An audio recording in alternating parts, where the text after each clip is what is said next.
Bismillahirrahmanirrahim. Assalamualaikum warahmatullahi wabarakatuh.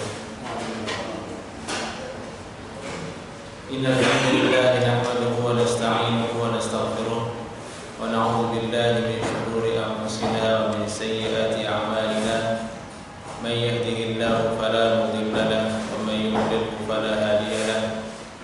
Asyhadu an la ilaha illallah wahdahu la syarika lahu wa asyhadu anna Muhammadan 'abduhu wa rasuluh la nabiyya ba'dahu amma ba'd. Sebagaimana yang telah kita ketahui bersama di kesempatan hari ini, insyaallah taala kajian kita membahas tentang tema-tema pembatal puasa. Di situ ada beberapa hal yang akan kita bahas secara garis besar dalam masalah ini. Yang pertama adalah pembatal tanawul ta'ami wasyarab, makan dan minum. Dan ini sudah jelas, makan dan minum merupakan pembatal puasa. Siapa saja yang makan dan minum dalam keadaan dia ingat dirinya puasa, bukan dalam keadaan lupa, fa inna shaumahu yabtul, sungguhnya puasanya menjadi batal bittifaqil ulama. Dan inilah hakikat dari puasa, yaitu menahan diri dari makan dan minum.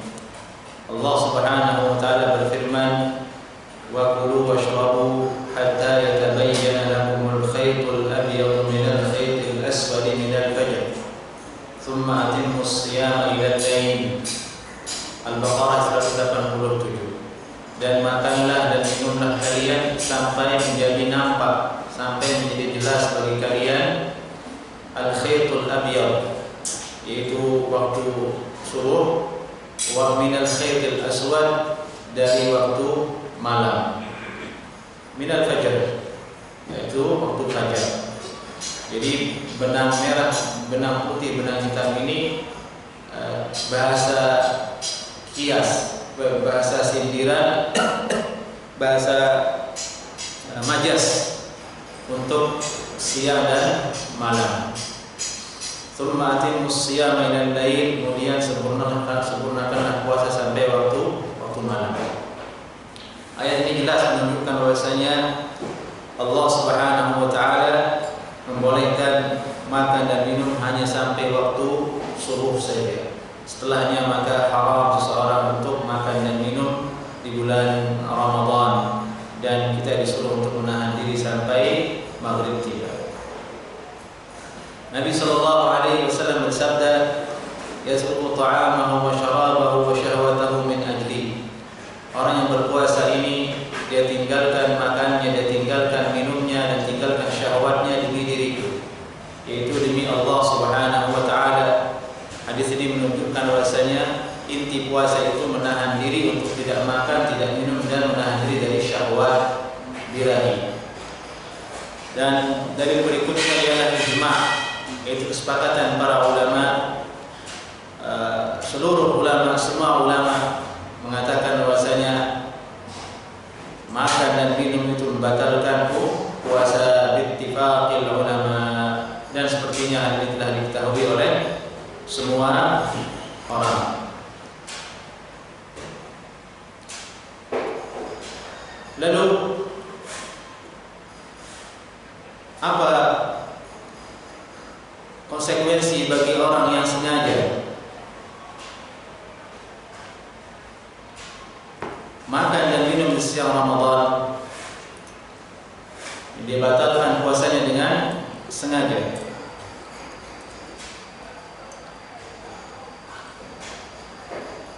Kata ulama, yatarattab 'ala al-iftar 'amdan bi ta'amin aw syarabin al-qada.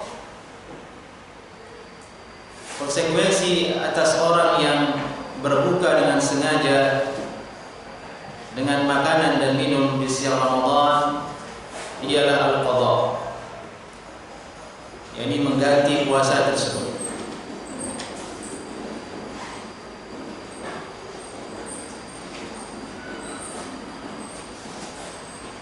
Yalzam man aftara muta'ammidan bitanawul at-ta'ami aw asy-syarabi al-qada'. Harus bagi orang yang sengaja berbuka puasa dengan sengaja di siang Ramadan dengan makan dan minum al-qada', nanti dia ganti puasanya. Wa 'ala hadza 'ammatu ahli al-'ilmi, dan inilah pendapat dari seluruh ulama dari mazhab yang ada. Wajib dia qada. Ini pendapat mayoritas ulama, segenap ahli ilmu.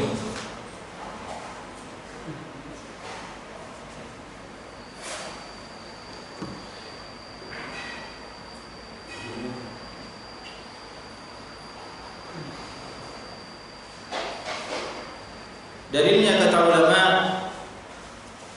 qiyasan 'ala al-marid wal musafir,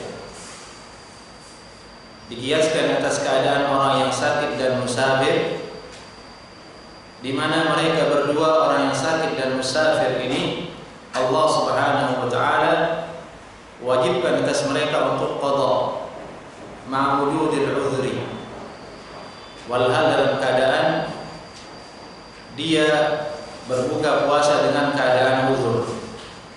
Tentu kita tahu orang yang sakit kalau tidak puasa nanti dia wajib untuk mengganti. Orang yang musafir kalau tidak puasa nanti wajib mengganti, mengqadha puasanya. Padahal dia ada uzur yang telah dibolehkan dalam Al-Qur'an. Faman kana minkum maridan aw 'ala safar. Sudah jelas disebutkan uzurnya orang yang sakit dan orang yang safar itu fa'iddatun min ayyamin ukhra, nanti dia ulangi, dia ganti di hari yang lain. Maka kiasnya adalah orang yang sengaja makan dan minum, sengaja tidak puasa, tentu lebih cocok untuk mengqadhanya, menggantinya. Jelas? Ini orang tidak ada uzurnya, tidak musafir, tidak sakit, tapi dia makan minum di selama Ramadan. Lebih cocok mana disuruh ganti? Yang ini atau yang ada uzurnya?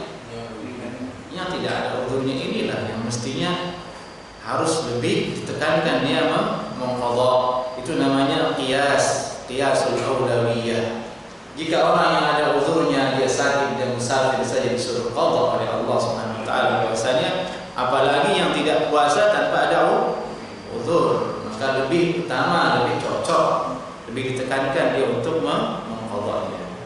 Ini konsekuensi bagi orang yang sengaja makan dan minum di siang hari bulan Ramadan. Selain puasanya batal, dia juga wajib untuk mengqadha.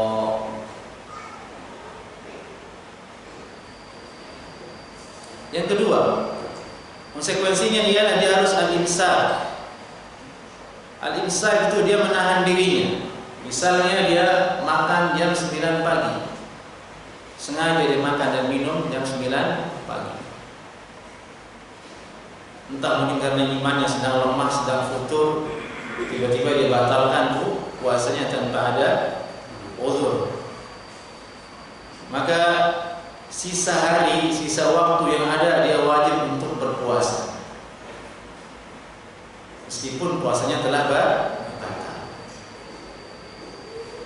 Dia makan jam 9, maka sisa jam yang ada sampai maghrib wajib dia imsak, tahan dirinya untuk tidak makan dan minum sampai waktu maghrib.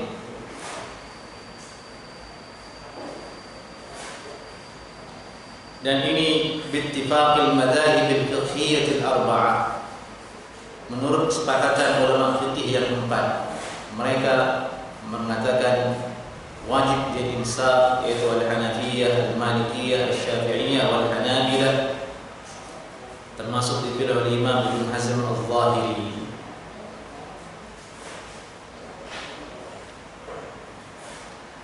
Kata mereka, kesengajaan dia berbuka membatalkan puasanya tidak menggugurkan kewajiban dia untuk terus melanjutkan puasa, menahan diri tidak makan dan minum. Kewajiban puasanya itu tidak gugur hanya dengan karena dia makan dan minum, meskipun dia itu telah batal puasanya. Dari itu kalau dia makan lagi, bertambah lagi dosanya.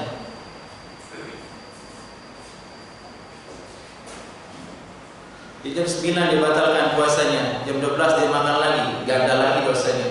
Asal dia makan lagi, dapat dosa lagi. Jadi ini tidak seenak-enaknya, kan ada banyak orang seperti itu. Alhamdulillah min dzalik, orang yang tidak terdidik untuk berpuasa, dia semau-maunya makan berkali-kali di siang hari bulan Ramadan, tidak menghormati kewajiban untuk berpuasa. Masail berikutnya di sini ialah bagaimana kalau makan dan minum dalam keadaan lupa. Ulama mengatakan man akala aw syariba nasiyan fala syai'a alaihi wa yutimmu shaumah. Siapa saja yang makan dan minum dalam keadaan lupa, fala syai'a alaihi, tidak ada dosa atas dia, dan dia wajib menyempurnakan puasanya, sah puasanya. Wa hadza madhhabul jumhur, ini pendapatnya mayoritas ulama dari Al-Hanafiyah, Asy-Syafi'iyah dan Al-Hanafi. Mereka berdalil dengan firman Allah Subhanahu wa taala dari Abdullah bin Abbas radhiyallahu taala anhuma qala anzalallahu taala la yukallifullahu nafsan illa wus'aha laha ma kasabat 'alaiha ma iktasabat rabbana la tu'akhidhna in nasina wa akhtana qala wallahi Allah taala qad fa'altu. Yani Allah Subhanahu wa taala tidak memberatkan hambanya kecuali dengan apa yang dia mampu. Seseorang ketika lupa artinya tidak mampu untuk menjalankan suatu syariat. Dari itulah dia tidak dikatakan batal puasanya. Nabi sallallahu alaihi wasallam juga bersabda dari Abu Hurairah radhiyallahu taala anhu, "Man nasiya wa huwa sha'imun fa akala aw shariba falyutimma shaumah fa inna ma at'amahu Allah wa saqahu." Siapa saja yang lupa dalam keadaan dia puasa, lalu dia makan, lalu dia minum, falyutimma shaumah, hendaklah dia menyempurnakan puasanya. Fa inna ma at'amahu Allah wa saqahu, sungguhnya dia makan dan minum pemberian dari Allah Subhanahu wa taala. Ini bonus dari Allah Subhanahu wa taala. Dia makan dan minum keadaan lupa. Lupa itu tidak diinginkan. Tidak ada orang yang sengaja lupa. Kalau ada orang yang sengaja lupa berarti dia tidak lupa. Lupa itu memang tidak diinginkan. Dia datang murni tabiat manusia, Allah yang sudah mengaturnya. Dari itu manusia tidak berdosa ketika dia melakukan sesuatu, meninggalkan sesuatu dalam keadaan lupa. Karena itu bukan bagian dari kekuatan dia. Laisa min us'ihi, bukan dari keluasan dia untuk mampu melakukan sesuatu dalam keadaan lupa. Allah mengangkatnya dan masuk perkara dalam keadaan makan dan minum dalam keadaan lupa. Baik.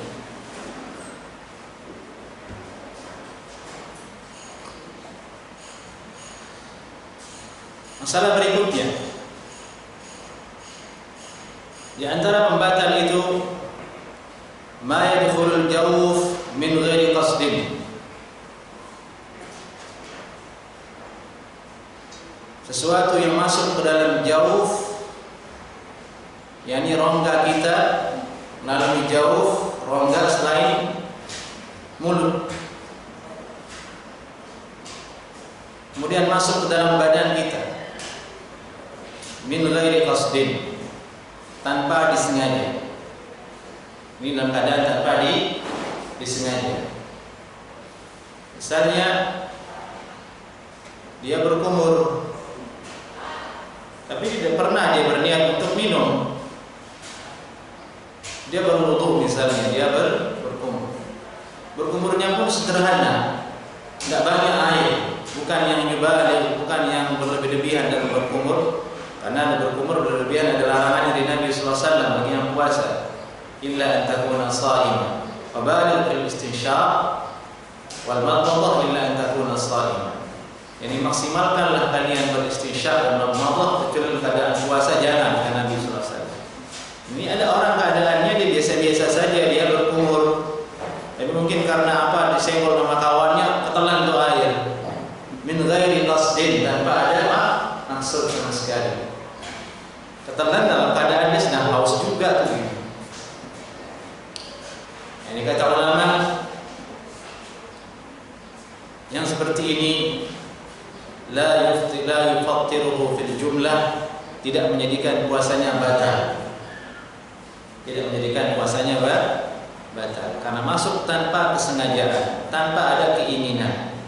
Sama seperti debu di jalanan, ghubar tariq, dia sedang berjalan di pinggir jalan, kemudian masuk debu, terasa masuk debu di tenggorokannya, terasa masuk ke hidungnya tanah-tanah itu, atau asap, ada orang sedang membakar sesuatu, dia lewat di situ, tidak bisa dihindari masuk ke dalam kerongkongan batu-batu. Kan pernah kita alami seperti itu kan? Sesungguhnya hal ini kalau tidak dengan kesengajaan tidak batal puasanya. Kalau dengan sengaja bisa batal. Jadi itu ulama mengatakan merokok itu membatalkan puasa. Karena yang rajih kata ulama, asap itu sama seperti air, sama-sama memiliki zat, sama-sama memiliki jirim itu zat seperti ini, ada penampakannya, ada dimensinya, seperti asap yang kita lihat. Batal puasanya. Sebagian orang nyeleneh, dia bilang merokok tidak batalkan puasa karena tidak masuk ke dalam lambung, tidak bisa bikin kenyang juga.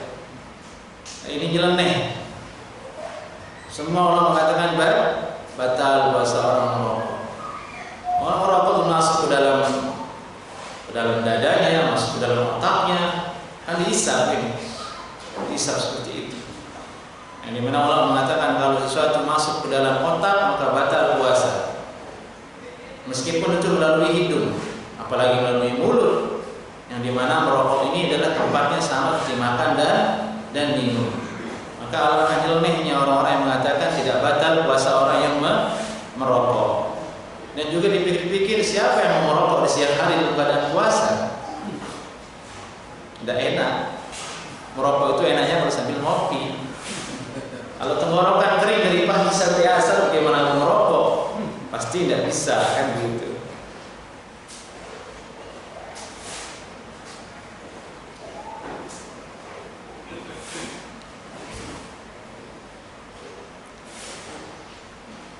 Masalah ini sesuatu yang masuk ke dalam jawf, ke dalam rongga kita, melalui hidung, melalui mulut, melalui telinga kita, namun tanpa disengaja, tidak membatalkan puasa. Dalilnya kata ulama ijma', semua ulama telah bersepakat akan hal itu.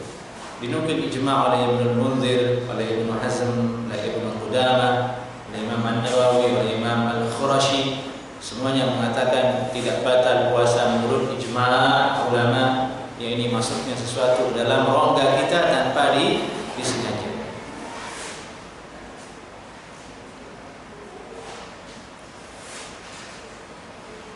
Masail dalam masalah ini ialah masalah ibtila' as-shaim riqah, masalah menelan ludah.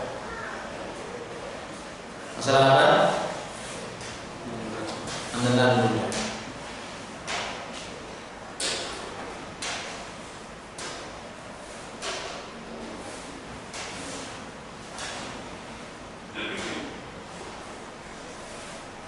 Kata ulama, ibtila' riq la yufattir. Menelan liur tidak membatalkan puasa. Ma lam yufariqil fam, selama liur itu belum terpisah dari mulut.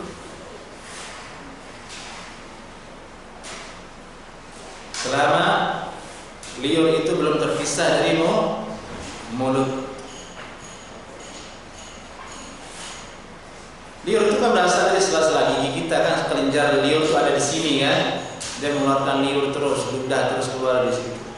Sebagian orang ada yang naudzubillah min dzalik, penyakit barangkali dia tidak bisa tidak normal liurnya, diam sedikit sudah kayak berkumur, akhirnya berludah terus. Mau sholat pun dia harus berludah karena tidak bisa kuasa menahan liurnya. Naudzubillah min dzalik. Dan saya pernah saksikan teman seperti itu. Baru beberapa menit tadi di rakaat pertama itu sudah begini,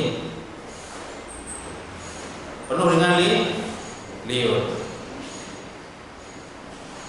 Terjadi gangguan pada kelenjarnya karena gara-gara pemikiran. Itu ada pemikiran mengatakan liur itu membatalkan puasa. Akhirnya dia berludah terus. Dari itu di kampung orang puasa berludah, dia siapin tempat ludah kan gitu. Tandanya orang puasa berludah, dikit-dikit puasa. Padahal mazhab Syafi'i tidak begitu. Kasihan banyak yang tidak tahu hal ini, dia anggap liur itu membatalkan puasa. Padahal tidak membatalkan puasa selama liur itu masih ada di dalam mulut, walaupun ditelan. Karena itu tidak terhitung dalam kategori makan dan minum. Yang membatalkan itu kata ulama, kalau sudah pertama keluar dari mulut, kedua dia kumpulkan. Dia kumpulkan. Seperti yang tadi dia sengaja tidak berludah, dia kumpulkan. Sudah segini di mulutnya, baru dia gitu. Alhamdulillah min dzalik. Ini membatalkan puasa kata ulama.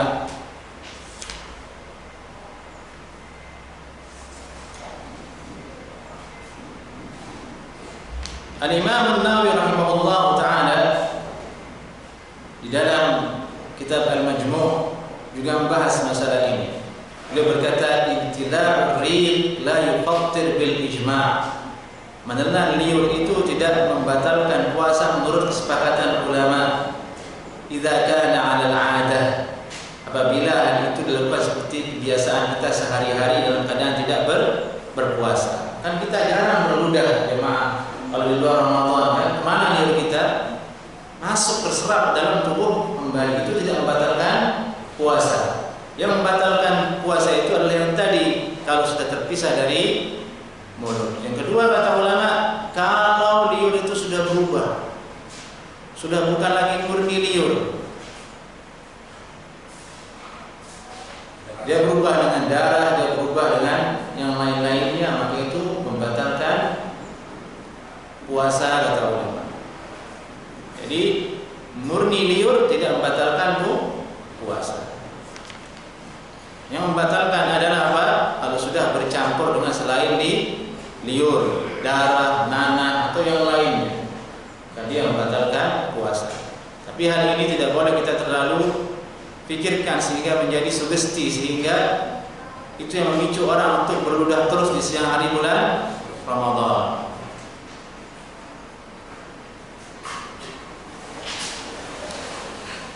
Masalah yang berikutnya dalam masalah ini adalah orang yang menelan sesuatu yang tertinggal di sela-sela giginya.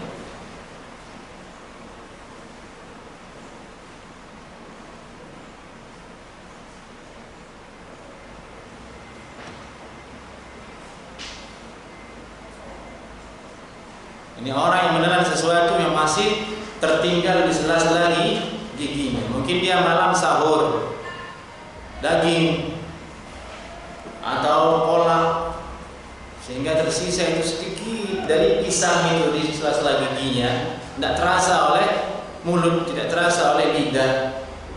Terasanya kapan? Setelah tertelan. Kok ada yang lewat nih gitu. Menurut ulama yang seperti ini la yufattir, tidak membatalkan puasa. Karena tidak mungkin dia untuk mengeluarkannya, tidak mungkin dia untuk melepehnya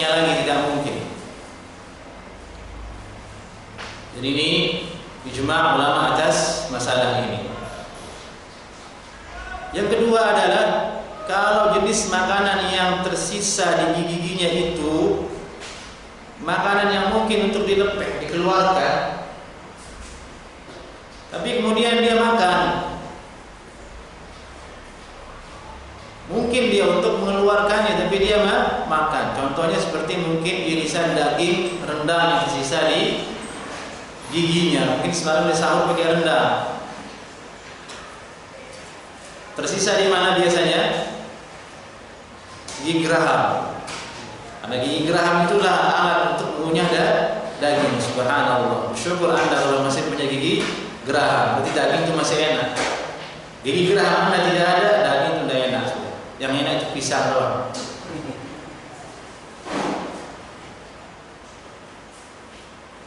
Terselip di gigi gerahamnya. Di siang hari dia merasa kayaknya ada yang nyangkut di sini nih gitu. Dan mungkin dia untuk melepehnya, mengeluarkannya, tapi dia tidak lakukan, tapi dia telan. Yang ini batal puasanya. Setelah batal dia wajib untuk imsak. Ini tetap tidak boleh makan, besoknya dia qadha, ganda-ganda dia puasa. Nah itu berhati-hati. Jadi itu sebelum mulai sholat subuh, setelah sahur kita periksa gigi kita jemaah. Kita siapkan alat untuk membersihkan apa yang ada di gigi kita yang terselip-selip supaya tidak syak dan ragu nanti ketika berpuasa. Seperti misalnya kulit cabai. Ini yang sering terjadi kan. Ini ketika ngulek istrinya nggak bagus, nguleknya masih kulit cabainya masih ada. Ketika dimakan nempel di gigi sini nggak berasa. Dan tertelan dan dia mampu untuk mengeluarkannya. Batal puasanya. Dia harus imsak, menahan diri untuk makan dan minum. Nanti dia harus qadha juga di bulan lainnya setelah Ramadan.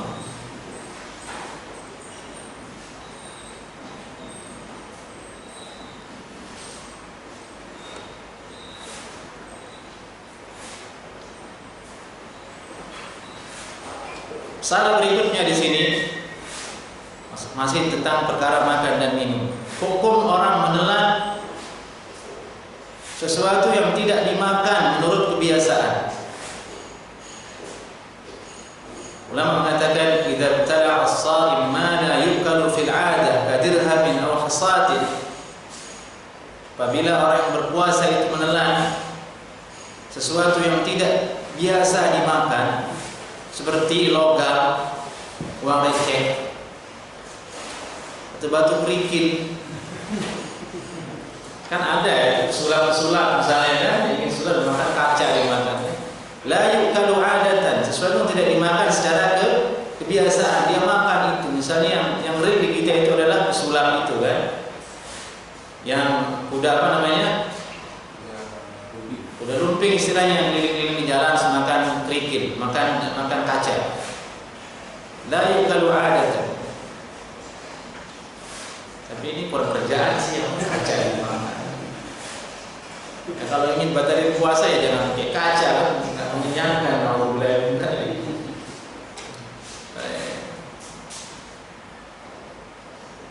kata ulama aftara, maka dia terhitung sebagai orang yang batal puasanya meskipun yang dia telan itu adalah sesuatu yang tidak dimakan secara umum.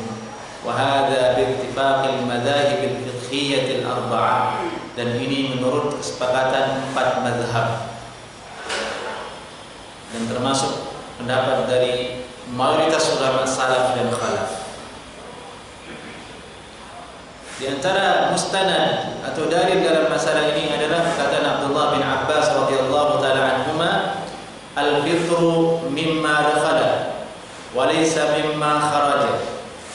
Dari ada riwayat dari Abdullah bin Abbas radhiyallahu taala anhuma, beliau berkata, al-fitru mimma dakhala wa laysa mimma kharaja. Pembatal puasa itu ialah dengan sesuatu yang masuk, bukan dengan sesuatu yang keluar. Sesuatu yang masuk bukan dengan yang keluar. Perkataan Abdullah bin Abbas ini yang menjadi dalil kemudian bagaimana hukumnya kalau kita masukin sesuatu ke dalam telinga, tetes telinga sampai masuk ke otak, batal kata ulama. Atau ke hidung kita tetesin ke hidung masuk ke otak, bisa batal puasa. Atau disuntik. tapi suntikan itu berisi dengan makanan sehingga tidak lapar, batal kata ulama. Bagaimana hukum swab? Swab corona ya. Pernah ada melakukannya di sini? Saya nggak pernah. Masuk saya di sini. Sini. Kalau itu terhitung sebagai jauh, maka batal puasanya. Tapi kalau bukan jauh, tidak batal puasanya. Sampai ke halaqah, nih. Nggak sampai ke dalam kerongkongan.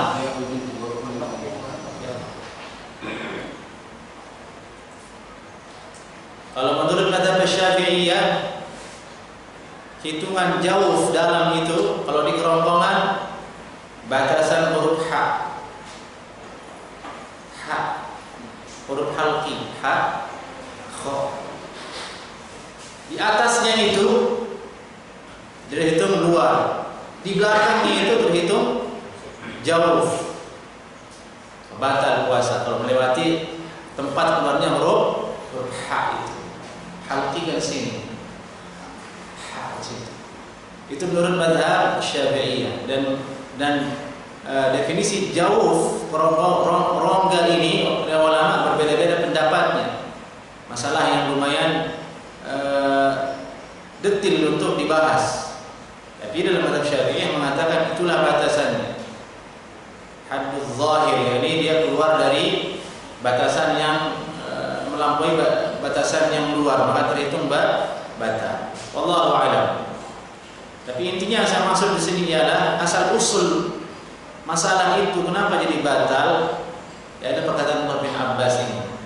Beliau berkata al-fitru mimma dakhala wa laysa mimma kharaja. Yang membatalkan puasa itu karena ada sesuatu yang masuk secara umum, bukan sesuatu yang keluar. Maksudnya ini ada dalilnya, jadi salah begitu, supaya tidak bertanya-tanya kita apa sih dalilnya kok bisa batal gitu. Padahal kan kita tahu pembatal puasa itu adalah makan dan minum. Dan dari sini kita ketahui tadi bertambah ilmu kita bahwasanya ternyata yang dimakan dan minum itu bukan hanya makanan layak, yang tidak layak dimakan pun kalau dimakan jadi batal. Berarti bukan sekedar kenyang maksudnya. Inilah detil bahasan puasa.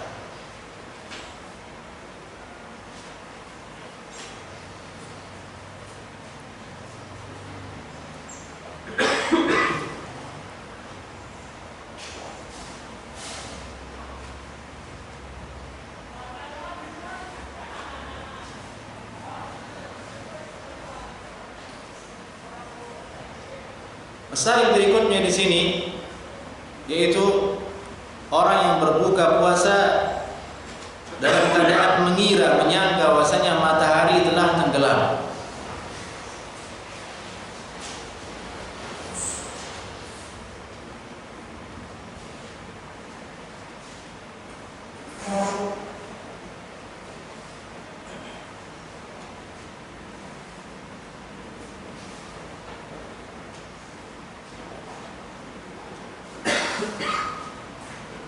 Apabila ada orang makan, minum berdasarkan sangkaan dia matahari telah tenggelam,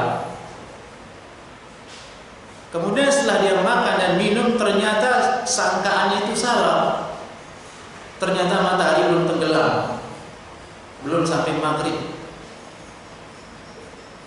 Nah, ini juga adalah kasus merupakan pembatal puasa, puasanya menjadi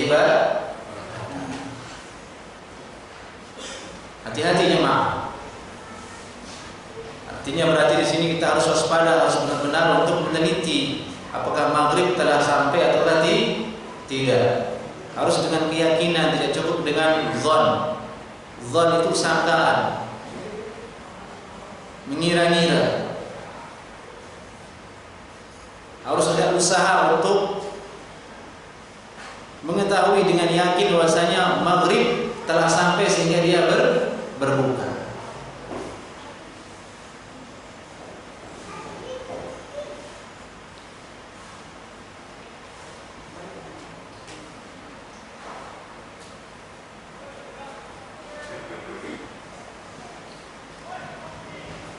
dihukumi batal puasanya karena la ibrata bidzanni,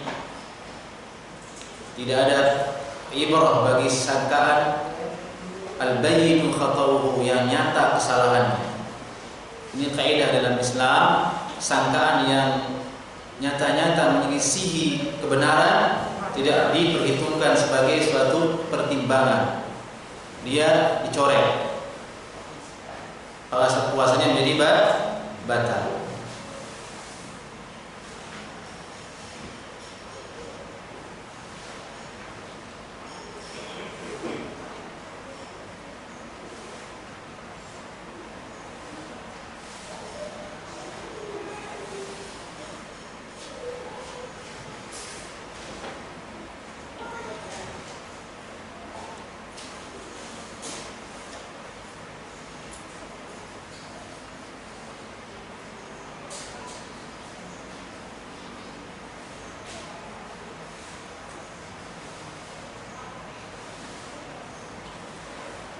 Masalah berikutnya ialah akala syakkan fi ghurubi syams.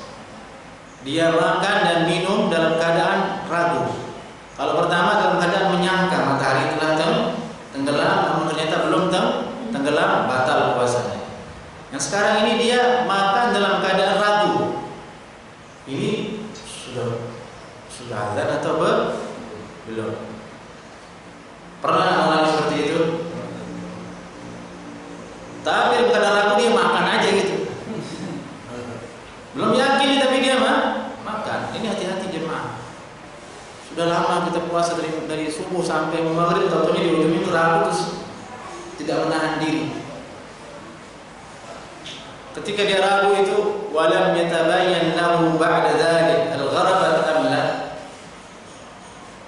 Setelah dia makan dalam keadaan ragu tersebut, dia tidak pernah mengetahui lagi apakah dia makan dalam keadaan matahari tenggelam atau tidak. Dia biarkan berlalu begitu saja. Nggak mau tahu dia, yang penting saya sudah berbuka menurut dia. Atau setelah dia ragu dia tahu matahari belum tenggelam. Dalam dua keadaan ini kata ulama puasanya batal dan wajib dia mengqadha dan berdosa, karena terhitung sebagai orang yang teledor, tidak bersungguh-sungguh untuk menentukan kapan waktu berbuka. Dari itu kata ulama fikih, wajib seseorang untuk berbuka dalam keadaan yakin maghrib telah datang dengan ijtihad, dengan usaha dia.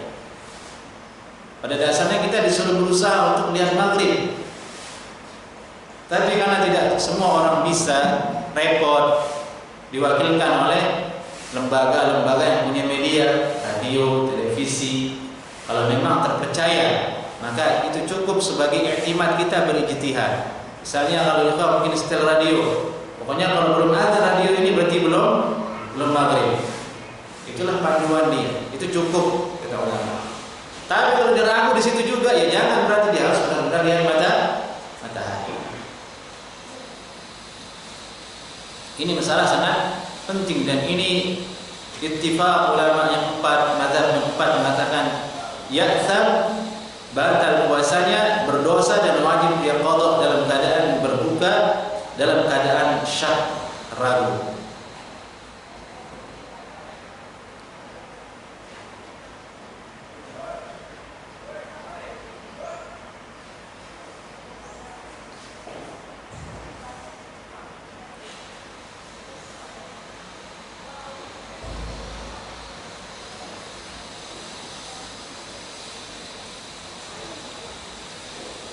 Adapun masalah sebaliknya sekarang adalah orang yang makan sahur. Orang makan sahur setelah matahari terbit dalam keadaan salah. Maksudnya dia keliru. Dia bangun, dia kira belum subuh, sibuk sama istrinya, angetin masakan ini itu makan. Setelah selesai, sudah minum selesai, udah buka jendela, la haula wala quwwata illa billah. Udah pagi. Nah, kalau ini kata ulama, ada khilaf di antara para ulama. Syekhul Islam Ibnu Taimiyah rahimahullah taala, termasuk Syekh Shalih Utsaimin dan sebagian ulama salaf mengatakan puasanya sah, tidak ada qada baginya. Alasannya anna al-asla baqa'ul lail hatta yatabayyan dukhulul fajr. Sungguhnya asal dia makan adalah berada di waktu malam. Itulah yang melihat asal waktu dia berada ketika itu di waktu malam. Maka tidak menjadi batal puasanya dengan kesalahan yang dia lakukan.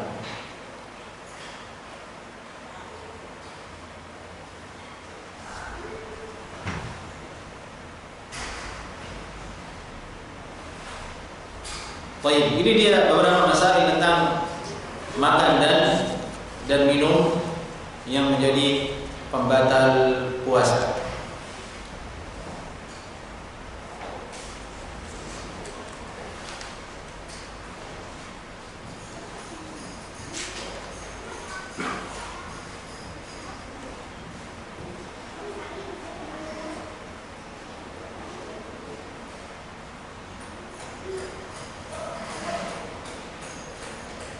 Pembatal kedua utama adalah sekarang pembahasan tentang jima'. Ini yang kedua, yakni berhubungan badan di siang hari bulan Ramadan. Man jama'a muta'ammidan fi nahari Ramadan fasada shaumuh. Siapa saja yang menyetubuhi istrinya dengan sengaja di siang hari Ramadan, maka batal puasanya. Allah berfirman dalam Al-Quran, "Uhilla lakum lailatas siyami rafathu ila nisaikum hunna libasun lakum wa antum libasun lahun. Alimallahu annakum kuntum takhtanuna anfusakum fataba 'alaikum wa 'afa 'ankum fal'ana bashiruhunna wabtaghu ma kataballahu lakum wa kulu washrabu hatta yatabayyana lakum al-khaytul abyadu min al-khaytil aswadi min al-fajr thumma atimmus siyama ila al-lail." Telah dihalalkan atas untuk kalian pada malam hari bulan Ramadan ar-rafath. Ar-rafathu ila nisaikum, berbuat rafath kepada istri kalian. Jima maksudnya. Allah Subhanahu wa taala menyebut waktu kehalalannya, halal di waktu malam. Uhilla lakum lailatas siyam, dihalalkan bagi kalian pada waktu malam jima' dengan istri kalian. Mafhumnya, pemahamannya berarti siang tidak halal. Ini dalil dari Al-Quran yang menunjukkan haramnya orang rafath di siang hari bulan Ramadan.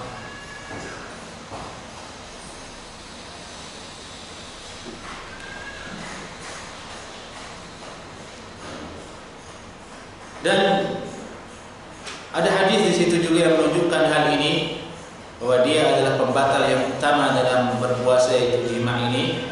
Hadis Abu Hurairah radhiyallahu taala anhu yang di situ ada ceritanya lumayan panjang.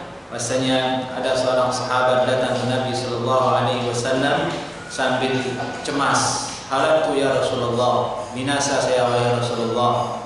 Qala ma ahlakaka, kenapa, ada apa yang binasakanmu? Qala waqa'tu ala imraati fi Ramadan, saya jatuh pada istri saya di siang Ramadan. Dia jima' istrinya di siang Ramadan, menunjukkan bahasanya hal itu adalah pembatal puasa. Faqala hal tajid ma tu'tiq, apakah kau memiliki budak untuk kau merdekakan? Ini kafarah. Puasanya batal dan wajib kafarah dan wajib qada. Ini bedanya makan dengan minum. Kalau makan dan minum qada saja, tidak ada kafarahnya. Kalau jima' qada dan kafarah. Kafarahnya merdekakan budak. Kalau tidak punya budak mahal. Wah, dulu di zaman Nabi sallallahu alaihi wasallam tidak mudah, tidak murah. Dia harta yang lumayan mahal. Manusia yang kita miliki manusia tersebut. Sekarang tidak ada budak, gantinya puasa berturut-turut selama 2 bulan. Siapa yang sanggup 2 bulan turut-turut? Nah, ini menunjukkan bahwasanya dia dosa besar, berarti haram hukumnya orang rafath kepada istri, jima' kepada istri. Dan ini bukan main-main. Haram hukumnya, bukan lagi masalah batal atau tidak. Haram hukumnya. dan dinukil ijma' oleh ulama, di antaranya Ibnu Munzir, Ibnu Hazm, Ibnu Qudamah, Ibnu Taimiyah. Mereka mengatakan semua ulama mengatakan bahwasanya jima' dengan sengaja di siang Ramadan membatalkan puasa.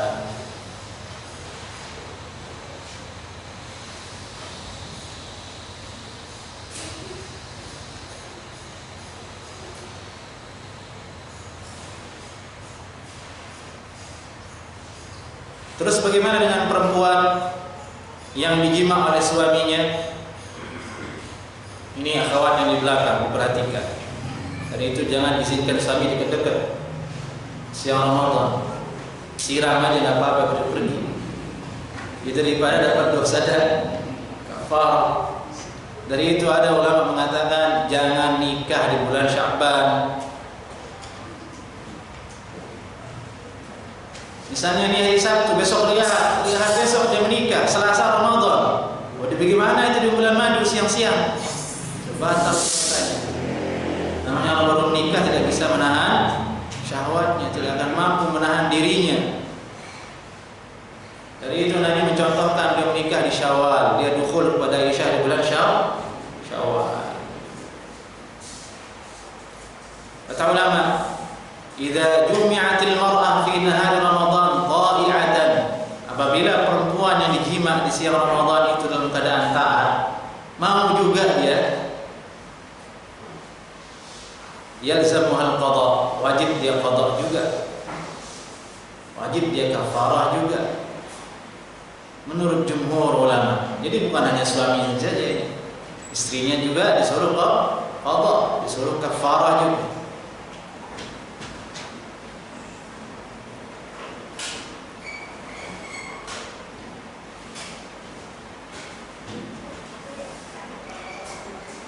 Tapi kalau dalam keadaan tidak ingin, dia dipaksa, tapi sulit keadaan kalau dipaksa suami istri kan? Dia tidak disuruh qada. Ya intinya adalah waspada bagi laki-laki di siang Ramadan. Dia adalah pembatal yang paling berbahaya. Kalau makan dan minum masihlah insyaallah taala. Jima ini bahaya. Dari itu jangan dekat sama istri siang Ramadan. Kisah-kisah dulu, sibuk dengan baca Al-Quran masing-masing, sibuk dengan ibadah. Kalau tidak nanti masuk pada rafath ini. Adapun jika dia jima' dalam keadaan nasiyan, lupa, maka sama hukumnya dengan makan dan minum, puasanya sahih.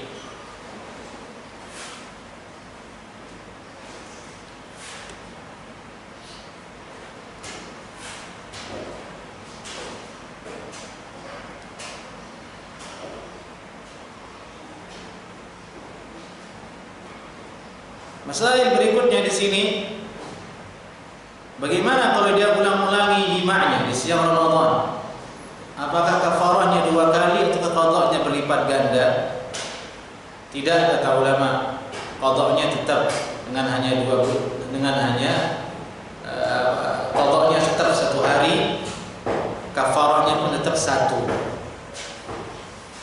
Dia qada 1 hari tersebut, kafarahnya adalah 2 bulan berpuasa kalau dia tidak mampu untuk membebaskan budak. Terhitung 1 saja ukubahnya walaupun dia berulang-ulang.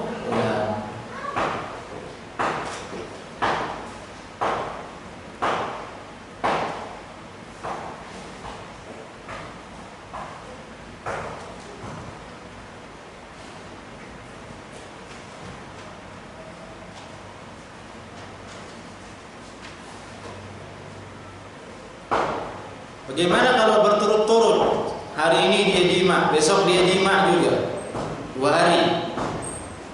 Takarrara, berulang-ulang dalam 2 hari atau lebih, atau 3 hari.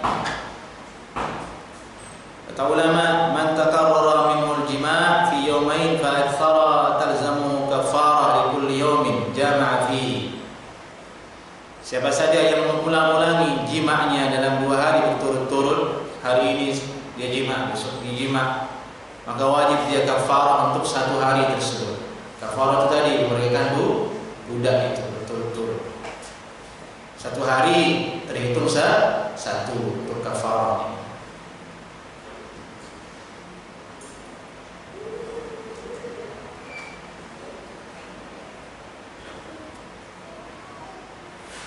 Di sini juga dibahas oleh ulama masalah puasa orang LGBT.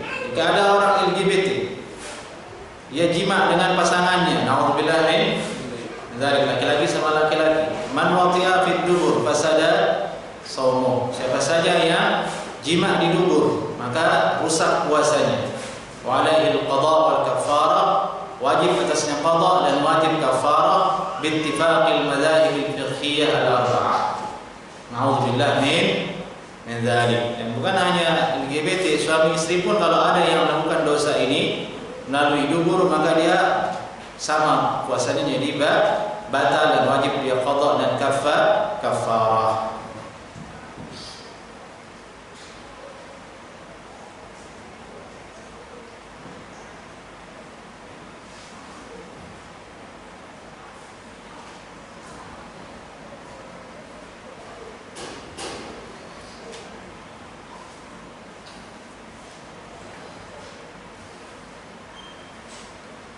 Masalah berikutnya di sini, ketika laki-laki ini nanti ketika mengqadha puasanya karena jima tersebut,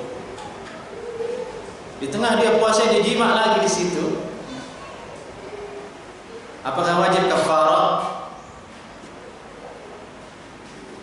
Ini dia puasa karena mengganti puasanya yang dulu rusak karena jima, di mana itu adalah puasa yang wajib dibayar kafarahnya. Ini sekarang dia qadha puasanya. Ketika mengqadha puasanya ini dia jima juga di situ. Dia batalkan puasanya dengan jima. Kata ulama, fala kafarata alaihi, tidak ada kafarah atasnya, tidak ada kafarah atas dia. Menurut jumhur ulama. Ini masalah yang ada di dalam masalah jima di bulan Ramadan.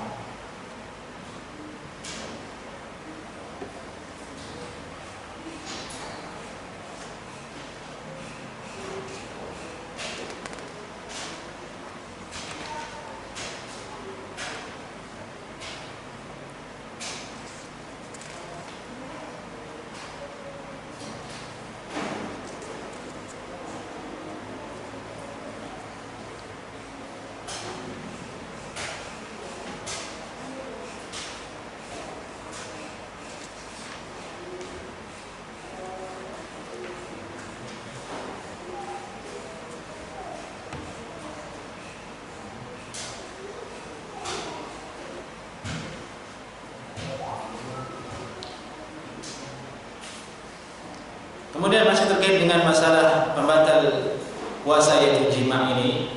Masalah berikutnya dalam masalah ini ialah pembatal berikutnya manistamna fi nahar Ramadan. Orang yang mengeluarkan mani di bulan Ramadan di siang harinya.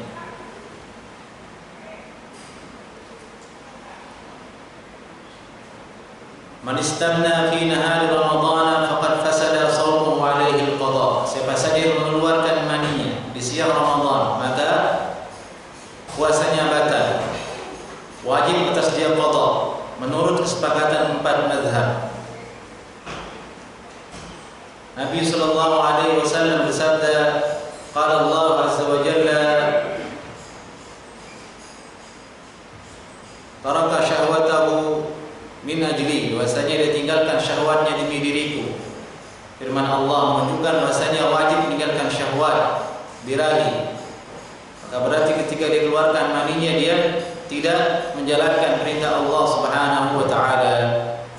Dan istimna termasuk ke dalam kategori syahwat yang harus dia tinggalkan.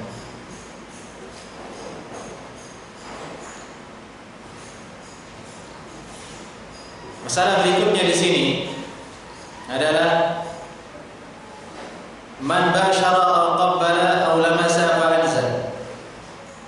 Orang yang bashara artinya bersentuhan dengan istrinya, kulit dengan kulit, bermesraan dengan sehingga bersentuhan kulit dengan kulit. Aw qabbala atau dia mencium, aw lamasa atau dia meremas, lalu dia anzala keluar maninya. Kata ulama hukumnya bagaimana puasanya? Fa innahu yuftir bidzalik, maka puasanya batal dengan hal itu. Hati-hati ikhwah. batal puasanya dengan hal itu bittifaqil madzhabil arba'ah. Ini ittifaq ulama dari kalangan Hanafiyah, Malikiyah, Syafi'iyah, Hanabilah, dan diceritakan ada ijma' atas hal itu.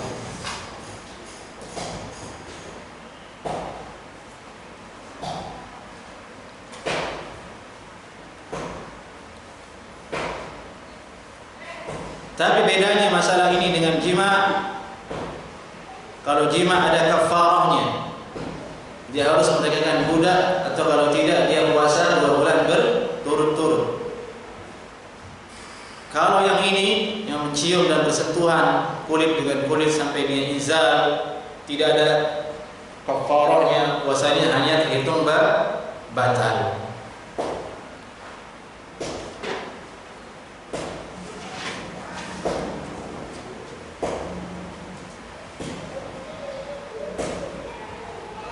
Di sini ada masalah dalam masalah ini, dalam bab ini, hukum orang yang melihat qarraran nazar hatta anzal. Dia melihat sesuatu yang mendatangkan syahwat. Dia melihat istrinya di rumah, atau melihat yang bukan istrinya, naudzubillah min dzalik, sampai dia inzal. Ini masalah penting untuk dibahas. Kata mereka ulama, ada khilaf dalam masalah ini. Pendapat pertama mengatakan man qarrara an-nazar hatta anzala fa innahu yuftir. Orang yang berkali-kali menggunakan penglihatannya sampai dia keluar maninya, maka batal puasanya. Ini mazhab dari Malikiyah dan Hanabilah dan sekelompok dari ulama salaf. Ikhtara Ibnu Utsaimin, dan dipilih oleh Syekh Shalih Utsaimin rahimahullah taala, wa bihi aftatatil lajnah ad-daimah, dan inilah fatwa dari lajnah ad-daimah. Bahwasanya orang yang terus-menerus melihat sesuatu sampai dia izal, maka batal puasanya. Pendapat kedua mengatakan la yuftir, tidak batal puasanya walaupun dia melihat. Dilihat sampai keluar air maninya, tidak batal puasanya, asalkan jangan disentuh. Hanya dia lihat saja sampai dia keluar.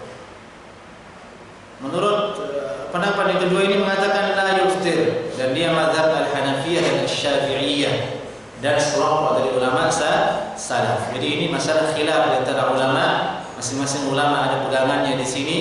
Yang dipatwakan oleh lajnah ad-daimah adalah batal puasanya, dan insyaallah tadi itu yang lebih aqrab, yang lebih mendekati kepada hak, wallahu a'lam.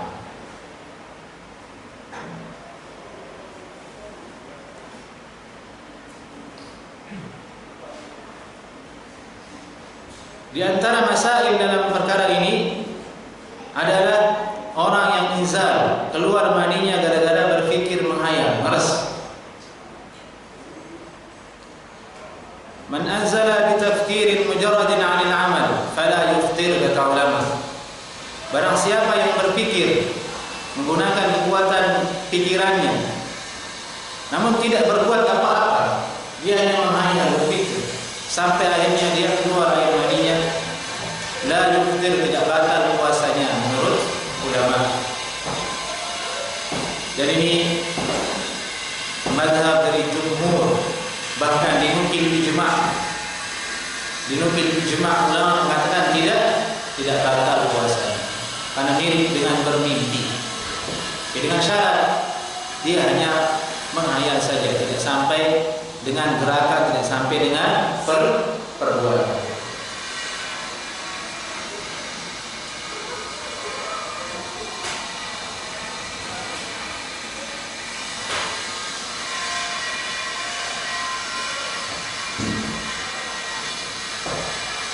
Mendekati dengan masalah ini adalah hukum madhi.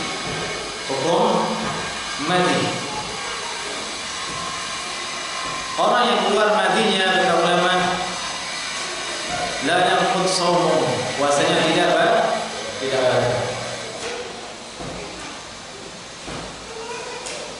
Ini mazhab dari Al-Hanafiyah dan Al-Syafi'iyah. Karena tidak ada dalil yang menerangkan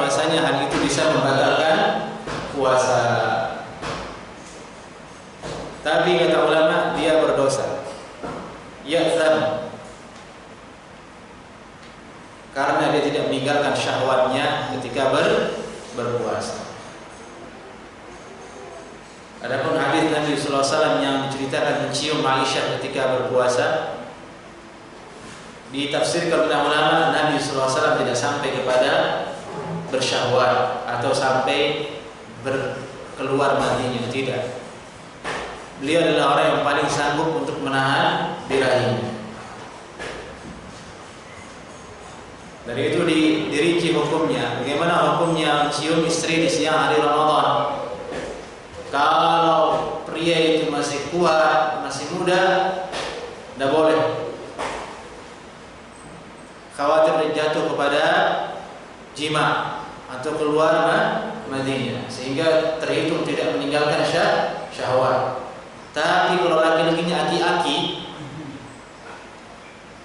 tidak ada syahwatnya, tidak masalah di situ, tidak akan bergerak, berarti syahwatnya. Ini masalah yang ada di dalam masalah di jima di bulan Ramadan. Ada satu masalah lagi, yaitu hukum orang yang jima ketika azan subuh. Dia sedang berjihad di situ azan. Kata ulama, wajib dia cabut. Kalau dia biarkan 2 detik saja atau 3 detik dia biarkan dengan keinginan untuk meneruskan, batal puasanya. Maka harus hati-hati, harus berhati-hati. Dia harus segera melepaskan kegiatan tersebut supaya puasanya menjadi sah dan tidak rusak. Dan ini kembali lagi ke masalah berhati-hati. Lihat waktu sebelum berbuat, sebelum makan dan minum. Kita lanjut ke masail berikutnya.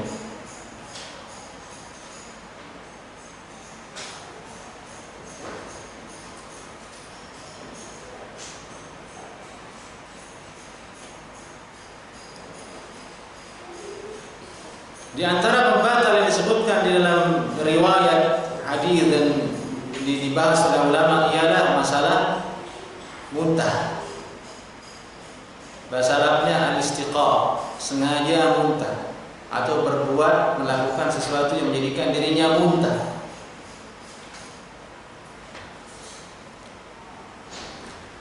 Man istaqa'a muta'ammidan faqad aftara wa yalzamu al-qada. Siapa saja yang sengaja dia muntah,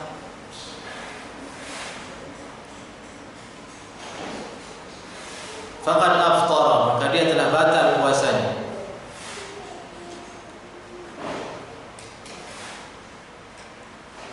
Karena dalam hadis disebutkan dari Ibnu Umar radhiyallahu taala anhuma, wa man zara'ahu al-qay falaysa wa man zara'ahu al-qay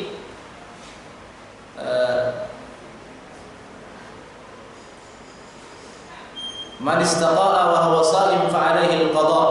Ini kata Ibnu Umar, barang siapa yang sengaja membuat dirinya muntah maka dia mengqada puasanya.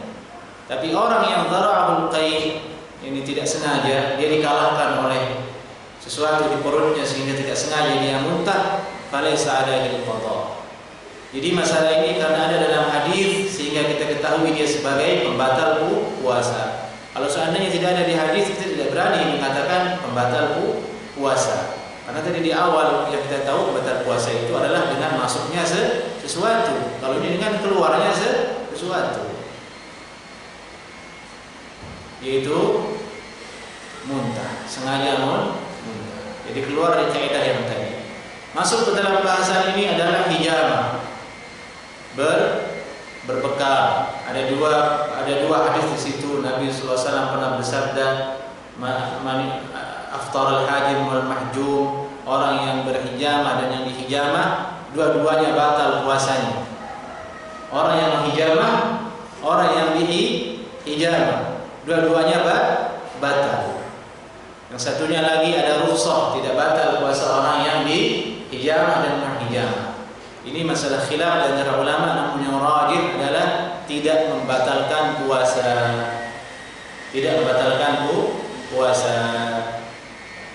dikatakan membatalkan puasa oleh Nabi Shallallahu Alaihi Wasallam menurut keterangan para ulama karena ujungnya orang yang melakukan hijamah itu dia akan pasti berbuka, karena setelah diambil darahnya dia bisa lemes. Ini udah puasa dari pagi sampai jam 12, jam 1 dia buka, darahnya diambil. Setelah berbuka pastilah lapar, kalau nggak pingsan. Bahkan ada yang mau pingsan setelah dibuka. Ujungnya pasti akan berujung kepada berbuka. Dari itu Nabi SAW telah berbuka orang yang menghijamah dan dia hijamah sebagai warning, jangan lakukan itu di siang hari Ramadan, kalau bisa di malam hari. Tapi kalau ada yang melakukannya tidak batal puasanya, kata menurut ulama atas pendapat yang paling rajih. Ini masalah kedua selain muntah yang bentuknya adalah mengeluarkan sesuatu kemudian dikatakan membatalkan puasa.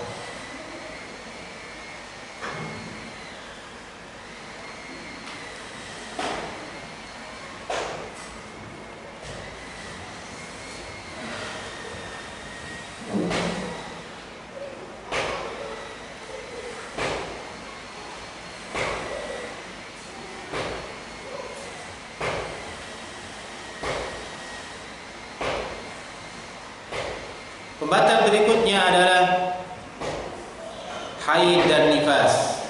Ini untuk perempuan, untuk istri-istri kita.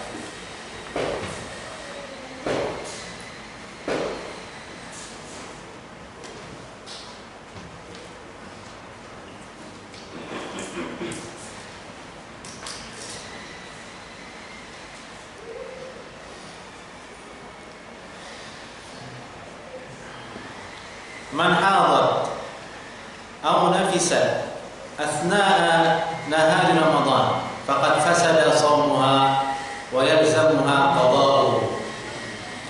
Siapa saja yang haid atau nifas. Nifas itu ialah darah yang datang setelah melahirkan, atau darah yang mengiringi lahir bayi tersebut meskipun bayi itu belum keluar. Misalnya pembukaan 7, pembukaan 8. Ini sudah istri mengerti kan, ada pembukaan kalau orang melahirkan, pembukaan 1, pembukaan 2, pembukaan 3. Di situ keluar darah. Pembukaan 8 misalnya keluar darah. Itu sudah terhitung darah nifas kata ulama. Sehingga ketika itu dia tidak boleh sholat. Ini sering ditanyakan. Sudah pembukaan kesakitan kan, bukan itu azan. Bagaimana sholat kalau mau melahirkan? Itu hitung nifas kata ulama. Orang yang haid dan nifas di siang hari Ramadan, maka otomatis puasanya menjadi batal dan wajib dia qadha.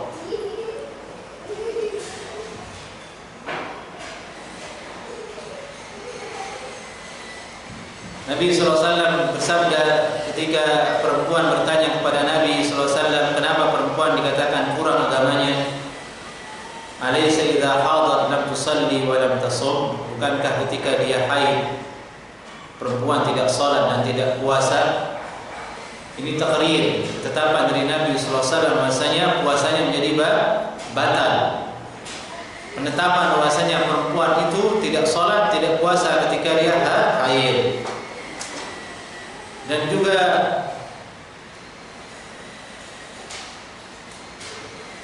perkataan Aisyah radhiyallahu taala anha, beliau berkata, "Fa nu'maru bi qada'is shaum wa la nu'maru bi qada'is shalah." Kami diperintahkan untuk mengqadha puasa namun tidak mengqadha salat.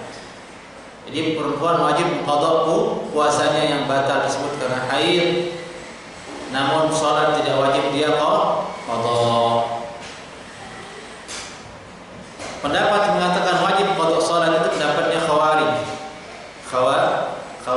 ahli bid'ah. Dia mengatakan wajib perempuan qadha salat. Ahlus sunnah mengatakan tidak wajib qadha salat. Itulah yang benar. Yang wajib diqadha hanyalah puasa.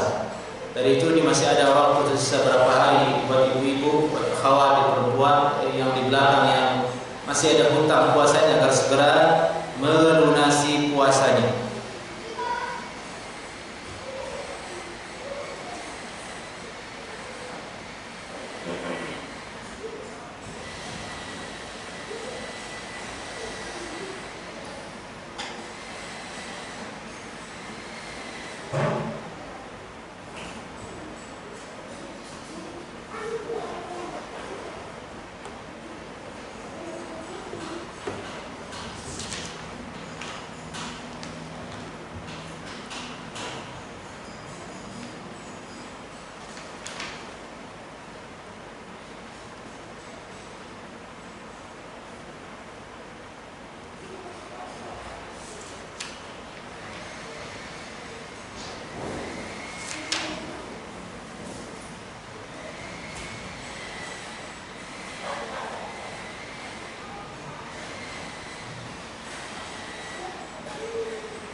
Sini ada masalah lainnya,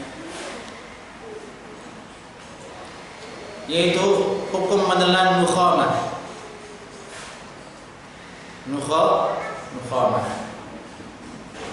Nukhamah itu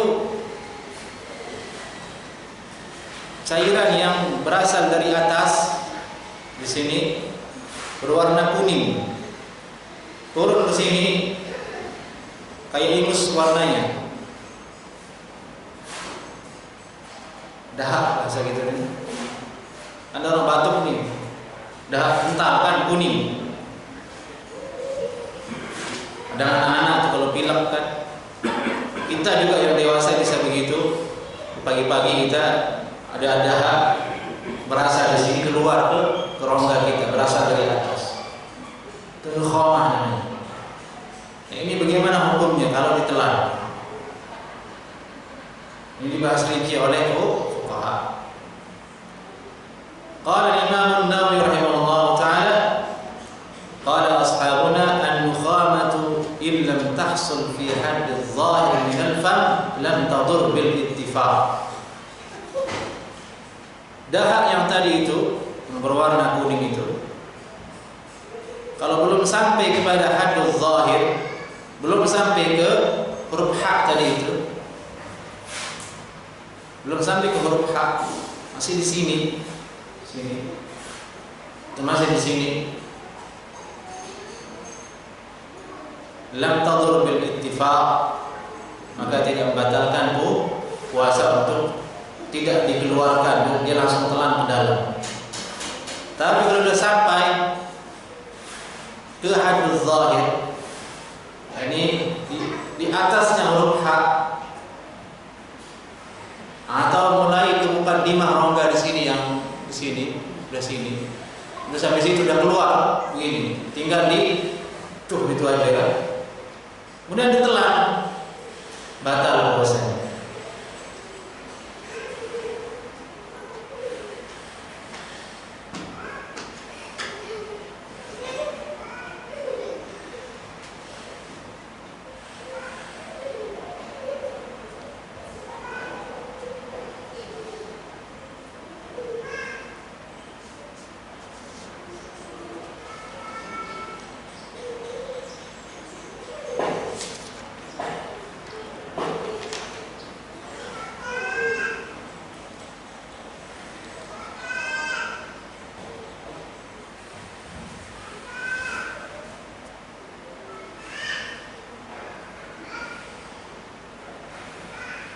Di antara faedah lainnya yang penting kita ketahui di sini dan untuk hati-hatian, Imam An-Nawawi rahimahullah taala, "Law sabba al-ma' aw ghayrahu fi udhunayhi." Jika ada seseorang yang berpuasa, dia teteskan air ke dalam telinganya, wasala dibahu, air itu sampai kepada rongga otaknya, aftara al-sah, batal puasanya. Ini menurut madhab Syafi'i.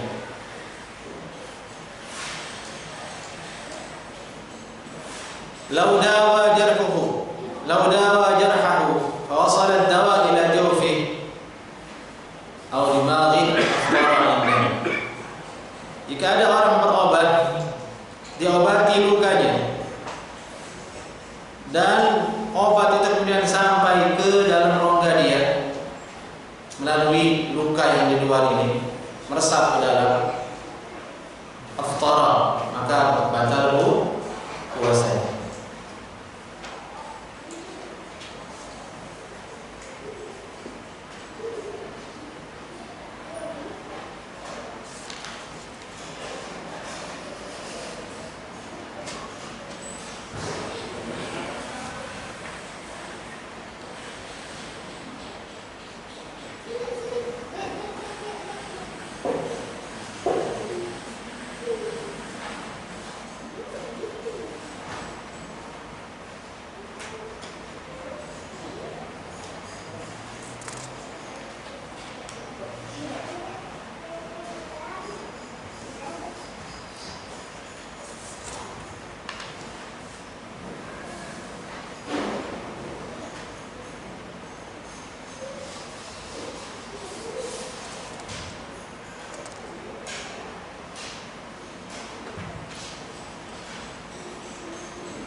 Baik, ini dia beberapa masalah ikhwah yang secara ringkas kita kaji di kesempatan kali ini sebagai bekal kita untuk berpuasa nanti agar kita berhati-hati.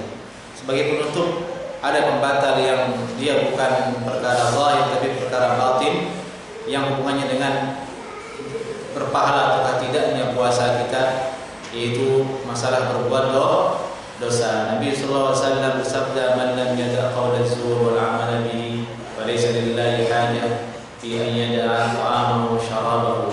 Siapa saja yang tidak meninggalkan ucapan yang zur, ini perkataan yang dusta, atau semua perkataan yang menjurus kepada kebatilan seperti ghibah, namimah, mencaci maki, atau perbuatan yang zur. Perbuatan zur itu maksudnya segala perbuatan yang menjurus kepada kebatilan juga, seperti menipu, mencuri, dan lain sebagainya, perkara-perkara yang dia adalah dosa di siang Ramadan. Allah Subhanahu wa taala tidak melihat, tidak punya hajat dengan seseorang yang hanya meninggalkan makan dan minumnya tersebut.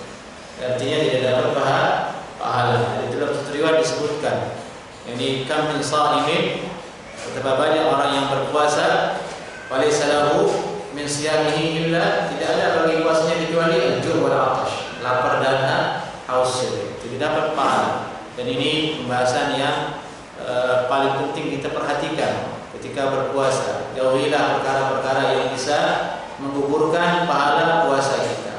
Itu yang paling utama untuk kita perhatikan bersama, menjaga keutuhan puasa agar tidak batal pahalanya di sisi Allah Subhanahu wa taala dengan ghibah, dengan namimah, dengan perbuatan dosa. Hendaklah kita perbanyak ibadah kita dengan banyak-banyak berzikir, baca Al-Qur'anul Karim, karena dia adalah bulan diturunkannya Al-Qur'anul Karim. Tayyib ikhwani wa akhwati Allah yakum ajma'in. Sampai di sini kajian kita. Semoga ada manfaatnya. Jika ada yang ditanyakan